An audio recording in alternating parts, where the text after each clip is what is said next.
Hello friends, இன்னைக்கு நிறைய பேர்கிட்ட கார் இருக்கு, பங்களா இருக்கு, கை நிறைய சம்பளம் இருக்கு, ஆனா மகிழ்ச்சி மட்டும் இல்லை. ஏன் தெரியுமா?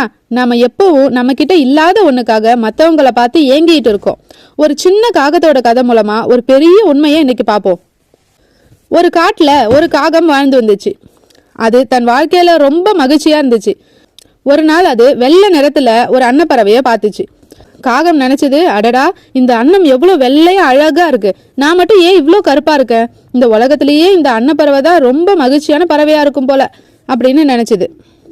அந்த அன்னப்பறவைகிட்ட போய் கேட்டுச்சு. அதுக்கு அந்த அன்னம் சொன்னிச்சு, நண்பா, நானும் அப்படிதான் நினைச்சேன்.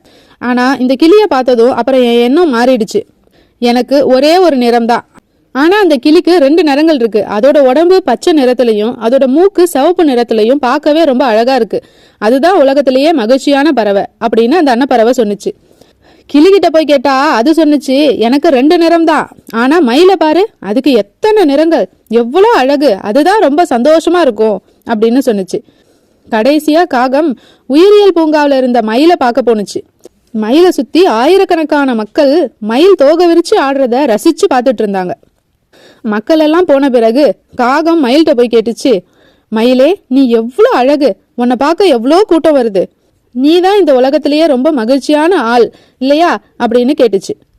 மயில் சோகமா சொன்னிச்சு, நண்பா, என் அழகுதான் எனக்கு எதிரி, இந்த அழகுனாலதான் என்னை இந்த கூண்டுல அடைச்சு வச்சிருக்காங்க.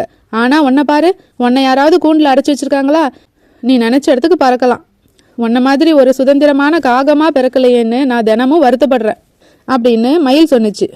யோசிச்சு பாருங்க, காகம் அன்னத்தை பார்த்து ஏங்குச்சு, அன்னம் கிளிய பார்த்துச்சு, கிளி மயில பார்த்துச்சு, ஆனா மயிலோ சுதந்திரமா இருக்கிற காகத்தை பார்த்து ஏங்குது.